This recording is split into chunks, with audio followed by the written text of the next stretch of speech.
بسم اللہ الرحمن الرحیم۔ چینل اردو پوائنٹ ود اعزاز خان میں سب کو خوش آمدید کہتے ہیں۔ اردو ادب کے نثری اصناف میں افسانے کو بڑی اہمیت حاصل ہے، تو آج ہم بات کریں گے افسانے کی تعریف و تاریخ کے بارے میں۔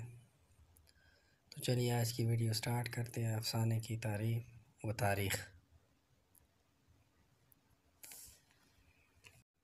افسانہ جدید نثر کی صنف ہے۔ اس میں کسی کی زندگی کے ایک پہلو یا حالت کو ایسے انداز میں پیش کیا جائے کہ پڑھنے والے پر اس کا اثر پڑے۔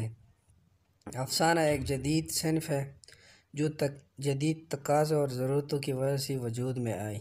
افسانہ اردو ادب میں مغربی ادب سے آیا، یعنی یہ انگریزی ادب سے آیا ہے۔ افسانہ کی معنی کہانی یا قصہ ہوتا ہے۔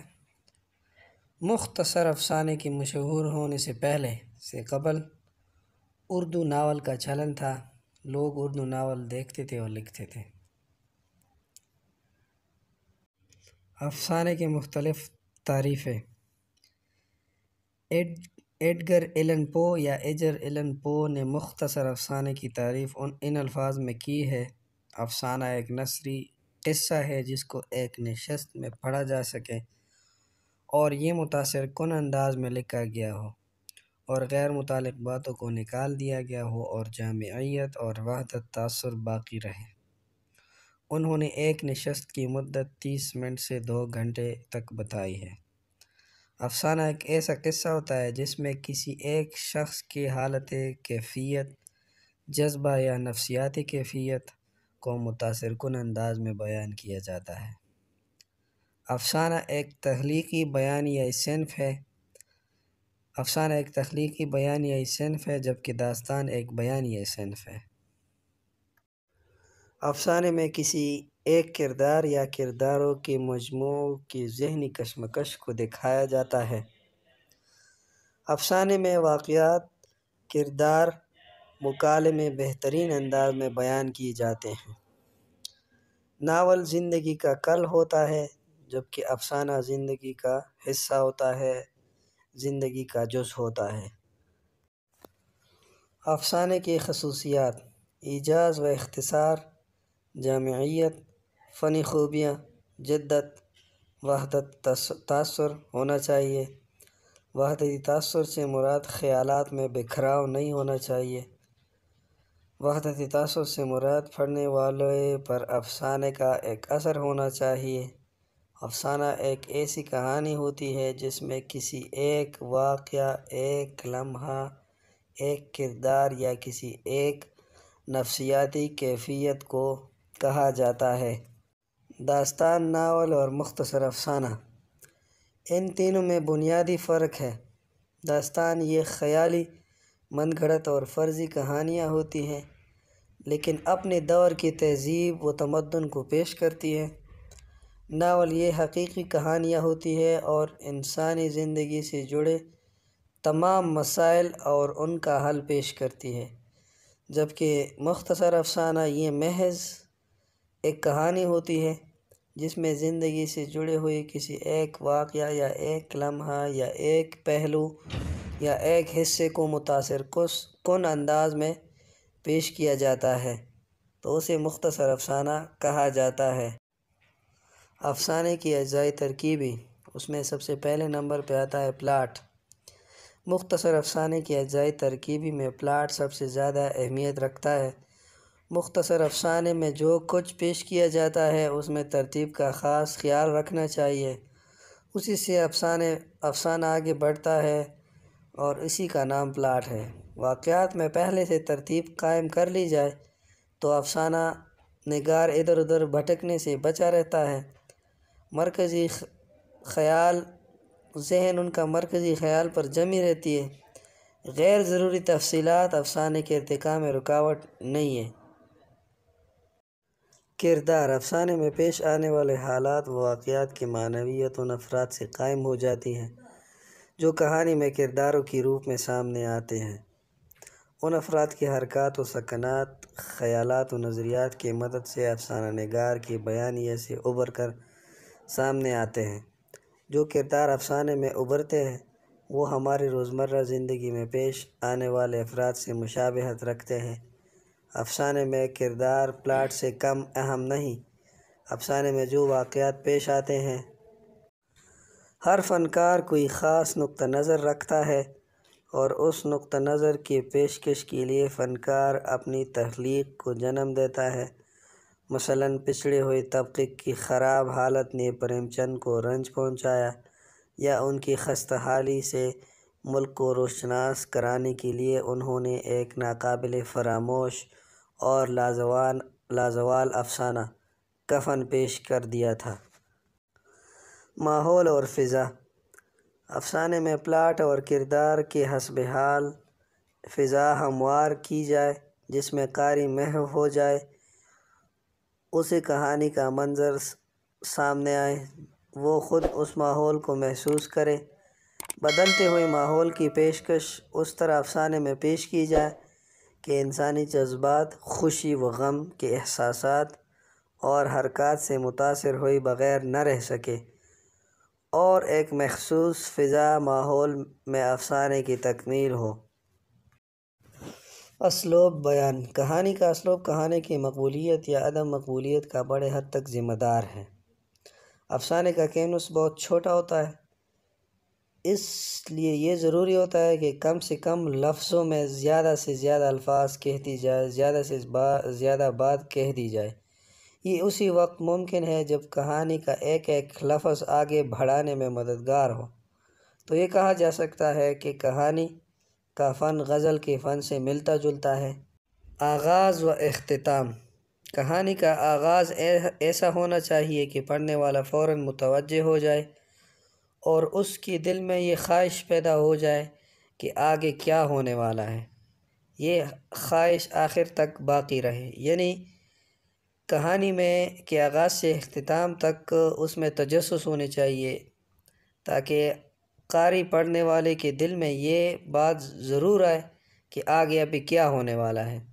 جب افسانہ ختم ہو جائے تو پڑھنے والے کے دل پر گہرا نقش چھوڑ جائے۔ کچھ روسی افسانہ نگاروں نے تو ایسی کہانیاں لکھی ہیں جو کاغذ پر ختم ہونے کے ساتھ ہی قاری کے ذہن میں شروع ہو جاتی تھی۔ وحدت تاثر۔ افسانہ نگار کے لیے ضروری ہے کہ وہ جس عہد و تہذیب کی خصوصیت، رہن سہن، تہذیب و تمدن، بول چال، تمام باتوں کا خیال رکھے، تاکہ افسانہ پڑھنے والوں کے سامنے اس عہد یا تہذیب کا پورا نقشہ آ جائے، اس دور کا پورا معاشرہ سامنے آ جائے، اس سے کرداروں میں جان پڑ جاتی ہے۔ اردو میں پریم چند، علی عباس حسینی، کرشن چندر، عصمت چغتائی، منٹو اور بیدی کے مکالمے کامیاب تصور کیے جاتے ہیں۔ افسانے کا آغاز و ارتقاء۔ مختصر افسانے کی ابتدا کرنے والے واشنگٹن ارون ہے۔ یہ امریکہ کے رہنے والے تھے۔ انہوں نے سب سے پہلے 19ویں صدی میں اسکیچ بک لکھ کر مختصر افسانے کی ابتدا کی، مختصر افسانے کی بنیاد رکھی۔ ان کا کہنا ہے کہ مختصر افسانے کو پڑھ کر قاری کے دل پر ایک خاص کیفیت گزر جاتی ہے، یہی افسانہ ہے۔ ارون کے بعد نیتھنیل ہاتھارن نے افسانے کو آگے بڑھایا۔ انہوں نے حسن بیان اور صناعی پر زیادہ توجہ دی اور افسانے کے فن کو مشکل بنا دیا۔ ان کے بعد افسانے کی روایت کو آگے بڑھانے والے ایڈگر ایلن پو ہیں۔ انہوں نے افسانے کی فن کو آسان بنایا اور وحدت تاثر کو ضروری قرار دیا۔ اردو میں مختصر افسانے کی ابتدا 20ویں صدی میں ہوتی ہے۔ اردو کے پہلے افسانہ نگار کون ہیں، اس بات میں اختلاف ہے۔ پہلے افسانہ نگار میں سجاد حیدر یلدرم، منشی پریم چند اور راشد الخیری کے نام آتے ہیں، لیکن منشی پریم چند کو متفقہ طور پر پہلا افسانہ نگار مانا جاتا ہے۔ سجاد حیدر یلدرم پہلے افسانہ نگار تو نہیں ہے، لیکن پہلے رومانوی افسانہ نگار ہے۔ انہوں نے سب سے پہلے افسانوں میں رومانوی انداز کو پیش کیا اور عورتوں سے محبت کو اپنے افسانوں کا موضوع بنایا۔ رومانیت سے مراد جذباتی آرزومندی ہے، یعنی جذبات میں کسی چیز کی آرزو کرنا۔ سجاد حیدر یلدرم کے افسانوی مجموعے خیالستان اور دوسرا حکایات و احساسات ہے۔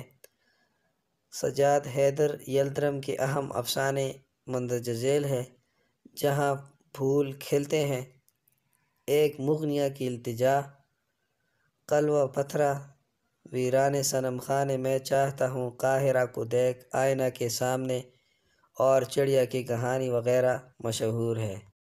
سجاد حیدر کی روایات کو آگے بڑھانے والوں میں نیاز فتح پوری، مجنون گورکھپوری کے نام ہے۔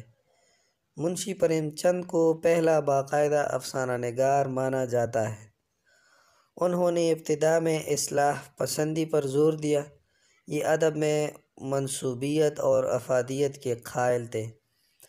دنیا کے انمول رتن ان کا پہلا افسانہ ہے، جو 1904 میں لکھا گیا۔ 1907 میں رسالہ سوز وطن کے نام سے ان کا پہلا مجموعہ شائع ہوا۔ انہوں نے سب سے پہلے اپنے افسانوں میں دیہاتی مسائل اور دیہی زندگی کے حالات کو پیش کیا۔ 1908 میں سوز وطن کے نام سے ان کا پہلا افسانوی مجموعہ شائع ہوا۔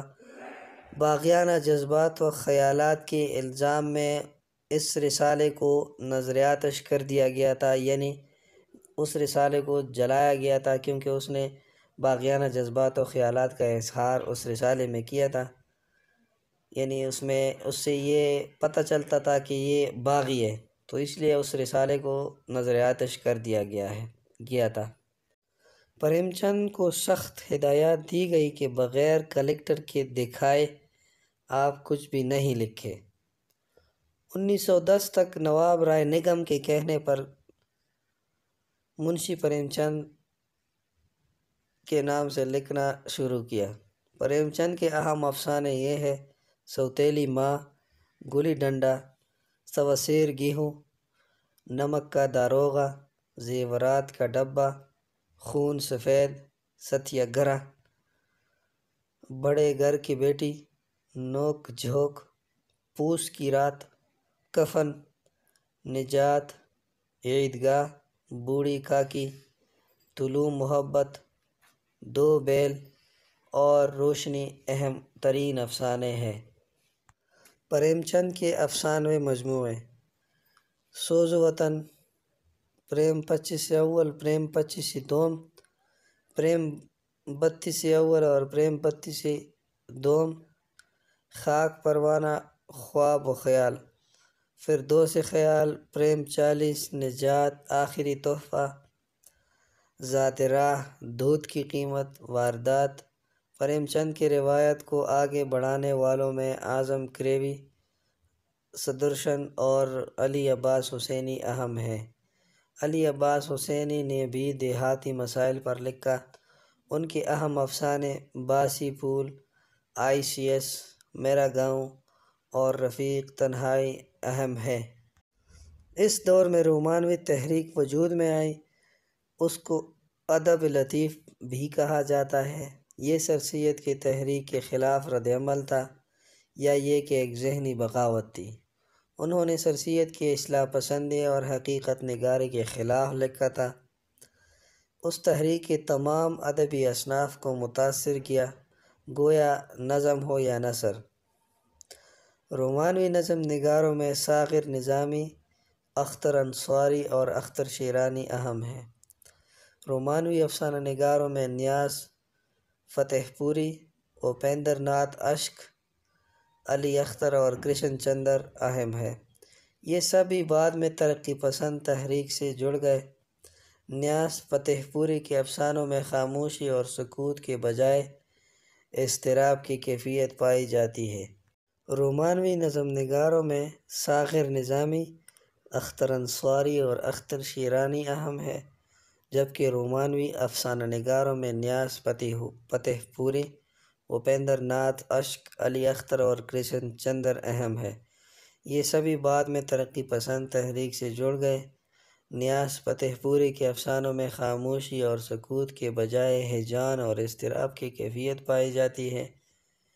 ان کے افسانوں میں نگارستان، بہارستان، ایک شاعر کا انجام، صحرا کا گلاب، محبت کی دیوی، زائر محبت اور قربانگاہ شامل ہے۔ حجاب امتیاز علی تاج بھی رومانوی افسانہ نگار ہے۔ 1930 کے بعد اردو میں روسی، فرانسیسی اور انگریزی کے افسانوں کا ترجمہ کیا گیا۔ 1932 میں انگارے کے نام سے 10 کہانیوں کا مجموعہ شائع ہوا، جن میں سجاد ظہیر کے 5، احمد علی کے 2، محمود الظفر کا 1 اور رشید احمد کے 2 افسانے کہانیاں شامل تھیں۔ منشی پریم چند اور انگارے افسانوی مجموعے نے افسانہ نگاری کو جس جگہ لا کر چھوڑا، وہاں سے ترقی پسند افسانہ نگاروں نے افسانہ کو ایک نئی جہت دی اور افسانہ نگاری میں عوامی مسائل کو پیش کرنے کو ذریعہ بنایا۔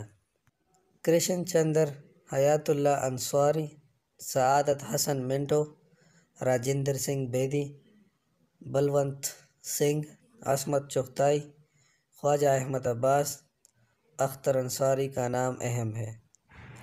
پریم چند کے بعد دوسرے افسانہ نگار کرشن چندر ہے۔ کرشن چندر، ان سب میں سب سے اہم نام کرشن چندر کا ہے، جو کہ ابتدا میں رومانوی افسانہ نگار تھے۔ رومانیت سے حقیقت پسندی کی طرف آئے۔ 1936 میں لکھنا شروع کیا تھا۔ ان کے افسانوں میں کشمیری رومانوی فضا ہے، جس میں وہاں کی جھیل، ندیاں، ندی نالے اور پہاڑ سب کی خوبصورت منظر کشی کی ہے۔ یہی وجہ ہے کہ ان کو منظر کشی میں مہارت حاصل ہے۔ کرشن چندر نے شہری اور دیہاتی دونوں زندگیوں کا گہرائی سے مشاہدہ کیا ہے۔ یہ اس کو بخوبی جانتے ہیں کہ یہ بے رحم دنیا کس طرح انسانوں کے خوابوں کو چکنا چور کرتی ہے۔ ان کو اس نظام سے بھی سخت نفرت ہے جو کسانوں، مزدوروں اور غریبوں کے آرزوؤں کو کچلتے ہیں۔ طلسم خیال ان کا پہلا افسانوی مجموعہ ہے۔ یرقان کرشن چندر کا پہلا افسانہ ہے، جو انہوں نے یرقان کی بیماری سے صحت یاب ہونے کے بعد لکھا ہے۔ کرشن چندر کے اہم افسانے: جھیلم میں ناؤ پر، یرقان، پھول، شاعر، گرجن کی ایک شام، پرانے خدا، غنڈے، پورے چاند کی رات، شکست کے بعد، بارود، چاول چور، برہمن، ایک سیتا ایک رام، مگرمچھ، محبت کا پھول، محراب، ایک خط، گلدان، جامن کا پیڑ، بھگت رام اور ان کی اہلیہ۔ یہ بنگال کے قحط پر لکھا گیا تھا۔ یہ کرشن چندر کے مشہور اور اہم افسانے ہیں۔ کرشن چندر کے بعد راجندر سنگھ بیدی کا نام آتا ہے۔ راجندر سنگھ بیدی کا نام بہت اہم ہے۔ ان کا لہجہ دھیما ہے اور چیخف سے مماثلت رکھتا ہے۔ چیخف ایک انگریزی افسانہ نگار تھا۔ انہوں نے گھریلو زندگی کے چھوٹے چھوٹے مسائل کو اپنے افسانوں کا موضوع بنایا۔ راجندر سنگھ بیدی کے مشہور افسانے: دانہ دام، بھولا، گرم کوٹ، کھوک جلی، لاجونتی، اپنے دکھ مجھے دے دو، پان شاپ، 10 منٹ بارش میں، آگ، بلی کا بچہ، چیچک کے داغ، گیتا اور درخشندہ ان کے کامیاب افسانے ہیں۔ اس کے بعد اگر افسانہ نگاروں میں کسی کا نام آتا ہے تو وہ نام ہے حیات اللہ انصاری کا۔ انہوں نے ہندوستان کی معاشی بدحالی اور سماجی پستی کے واقعات اور کرداروں کو اپنے افسانوں کا موضوع بنایا ہے۔ ان کے کردار فطری اور جیتے جاگتے نظر آتے ہیں۔ حیات اللہ انصاری کے افسانوی مجموعے: حیات اللہ انصاری کے افسانوں کا پہلا مجموعہ انوکھی مصیبت 1939 میں شائع ہوا۔ بڑے بازار میں اور ٹھکانہ ان کے مشہور افسانے ہیں۔ حیات اللہ انصاری کا ناول لہو کے پھول ایک اہم ناول ہے جو 5 جلدوں میں شائع ہوا۔ اس ناول پر 1970 میں ساہتیہ اکیڈمی کا ایوارڈ دیا گیا تھا۔ سعادت حسن منٹو، انہوں نے عیش و عشرت اور مسرت میں پڑے ہوئے لڑکا لڑکی، طوائفوں اور سماج کے گرے ہوئے لوگوں کو اپنے افسانوں کا موضوع بنایا ہے۔ انہوں نے بڑے بے باکی اور جرأت کے ساتھ ایسے کردار نگاری کی ہے کہ کردار نگاری کے بادشاہ کہلائے۔ ان کے افسانوں کی حقیقت عریانیت اور فحاشی تک پہنچ گئی ہے۔ اس کو ہندی میں اشلیل کہتے ہیں، فحاشی کو اشلیل اور عریانیت فحاشی۔ یہی وجہ ہے کہ ان پر فحاشی کا الزام بھی لگا اور اس کے بدلے ان پر مقدمہ بھی ہوا۔ منٹو کے افسانے ٹو بٹیک سنگھ، نیا قانون جو کہ بہت مشہور افسانہ ہے، ٹھیڑی لکیر، بو، سڑک کے کنارے، فرشتہ، جیب کا کفن، 14ویں کا چاند، کالا قانون، 10 روپے، گوپی ناتھ اور دھواں جیسے مشہور افسانے شامل ہیں۔ عصمت چغتائی، انہوں نے افسانوں میں متوسط مسلم گھرانوں کی معاشی اور سماجی حالات کا موضوع بنایا ہے اور ان کی بہترین عکاسی کی ہے۔ یہ بھی اپنے بات کو کہتے کہتے فحاشی عریانیت تک پہنچ جاتے ہیں۔ عصمت چغتائی کے اہم افسانے یہ ہیں: چھوتی کا جوڑا، ننھی کی نانی کلیا، چھوٹی، چھوئی موئی، 2 ہاتھ، 3 اناڑی، خوابوں کا شہر، چھوٹی آپا، پیشہ، پھوپھی، کنواری، سونے کا انڈا اور جوانی وغیرہ شامل ہیں۔ خواجہ احمد عباس، یہ اہم ترقی پسند افسانہ نگار ہیں۔ یہ زندگی کی تعبیر ترقی پسند نظریات کی روشنی میں کرتے ہیں۔ سیاسی مسائل ان کے افسانوں کا موضوع ہے۔